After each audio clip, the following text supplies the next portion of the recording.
Here at Alternate Reality, we do multi-day sale-aramas every single month featuring different items here at the store. This month, we're doing the Action Man sale. What's the Action Man sale? Every single action figure I've got in the store is buy two, you get a third one free. That's McFarlane Spawn, McFarlane Sports Figures, DC Direct, manga action figures, kids action figures, gaming action figures, Marvel Select. All of my action figures are buy any two, you get a third one free here at Alternate Reality. Don't you miss it.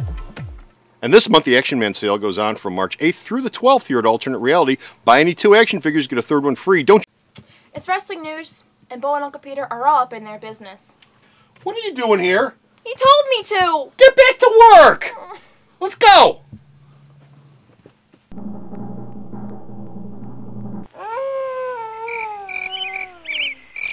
What you talking about, Willis?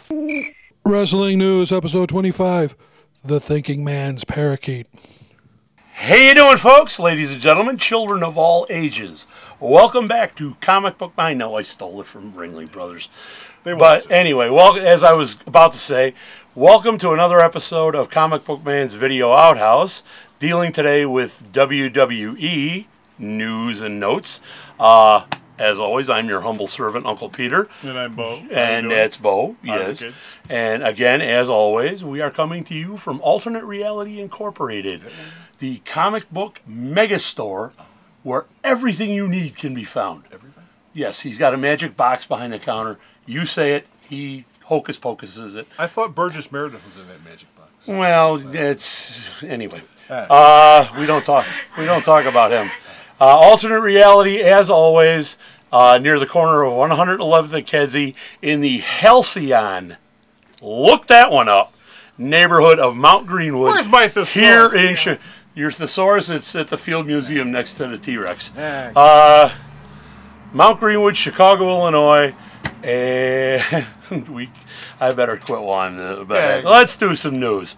WWE, some personnel changes there, Bo. What's up? Cut day was yesterday. Cut day. Ooh, the not WWE cut. Pink slip day. Gregory Hurricane Helms, Paul Burchill, referee Scott Armstrong, and surprisingly, Maria Kanellis. She was pretty popular, wasn't she? She was actually voted the most popular diva last year, and she's so naturally that's the one you want to get rid of. She's going to be on Celebrity Apprentice in 2 weeks, but so. Maybe that had something to do with it? Well, the WWE knew she was doing the show, so why would you cut someone who's going to be on a national TV show, which is going to have more ratings than the show you're on now? Here's a bulletin from the newsroom. It is being reported that Free Comic Book Day will be returning on the first Saturday in the month of May. As they have in the past, Alternate Reality, located in Mount Greenwood, will once again be participating. To repeat, Free Comic Book Day is returning on May the 1st, and Alternate Reality will once again be participating. We will, of course, break back in if there are any updates to the story. We now return to our regularly scheduled programming. I hear Vince isn't in his right mind today. Morons. Well, to all you released by the WWE, we hope you'll land on your feet. Well, Armstrong will probably go to TNA. Helms will go to TNA. Burchill probably will. Burchill was a really good wrestler who basically got caught with a whole bunch of stupid-ass gimmicks, such as being introduced as a pirate. Vince is slacking off again. Those guys aren't the only ones that had a bad day not too long ago. The Undertaker. Extra crispy Undertaker. For all you folks who watch the Elimination Chamber PPV, what you'll notice is that when the Undertaker got to the top of the ramp going up, the pyro went up and set his jacket on fire, and he ran like a bat out of hell to the ring. Leather jacket on fire. So he suffered first and second degree burns on his chest and neck. Once he got to the ring and into the chamber, they kept dousing him with water, and they said, "Do you really want to wrestle?" He goes, "Yeah, we're wrestling. I'm gonna do the match anyway." That is a professional. That's professional. And anybody will tell you, anybody in that company will tell you, the Undertaker is one of those guys who illustrates the word professional. There were a lot of copies of this on YouTube which got pulled, but TMZ had a copy, and basically he gets to the top, the flames go up, and you literally see him run, and the lights go dark to the ring. Well, we've been clowning about it, but Undertaker, we hope you're better real soon. Smoky Taker. Smoky Taker. There you go, Smoky Taker. Only you can prevent wrestling fires. And he wasn't the only guy who had a bad event as the Elimination Chamber. Yeah, somebody else in the Hurt Locker. Sheamus actually suffered a concussion during his Elimination Chamber match. That's why he was not on the Raw after the show. And Triple H, but he'll be fighting Triple H at WrestleMania. And he should be on this week's show. Okay. Because concussion, you want to keep them off to the side. But yeah, somebody get Yeah, clock in the head. concussions. You get too many of them, your brains turn to You start scrambled eggs. drooling. You drool, and it's really not a pretty he's sight. awfully pale, so the drool wouldn't look good. Yeah. We mentioned earlier that WWE is cutting a few folks, but they are also bringing on a few, as it turns out. 8 of them, I believe. WWE Next popped up on Sci-Fi this week. What you saw is 8 developmental wrestlers being trained by 8 professional wrestlers. Chris Jericho's got a guy named Wade Barrett. Matt Hardy's doing a guy Justin Gabriel, who happens to be the Florida Championship champion right now. R-Truth is dealing with David Otunga, who happens to be the fiance of Jennifer Hudson. Jennifer Hudson.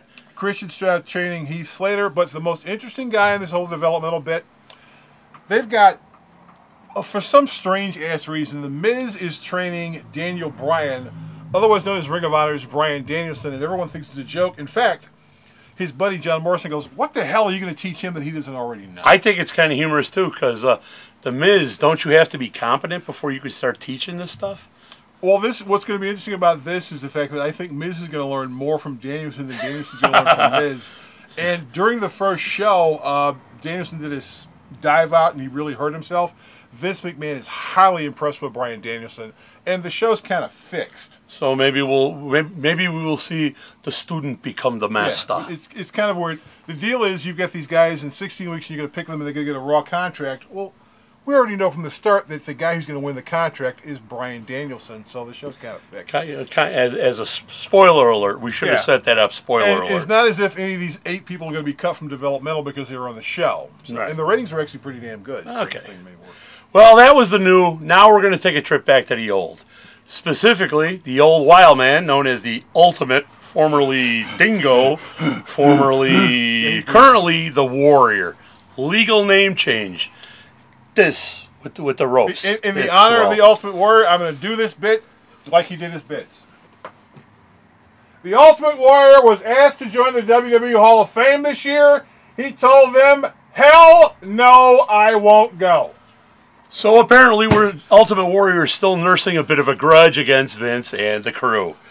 Now, he was either that or he's just bat crap crazy. He said yes. And it's 6-5 and push him, which one Then he said no. So he may say yes again, because the show's in Arizona, so it's not as if he's going to do a lot of traveling. Guy changes his mind more than Sybil, I swear to God. So basically this year's Hall of Fame will probably be revolving around the induction of the $1 Million Man I heard is getting in. Stu Hart will be the focus of everything because he will be named as the newest member of the WWE Hall of Fame on the Raw that is going to happen right after this one. The whole Hart family is going to be there for the show. Great. Don't make ill of the dead. Sorry. Anyway, that's all we got for today, and the end can't happen soon enough. For all the rest of this news, all the other stuff we try to do, all the media news and the movie reviews that others do far more competently than we do. Fashion tips, too. We're doing fashion tips, too? Yes. Oh, we are full service. You really have to look for that. And thank you for the setup. You'll look for it at Alternate Reality's website, which is www.myalternatereality.com. There's new stuff up every day. Hopefully someday it'll actually be good.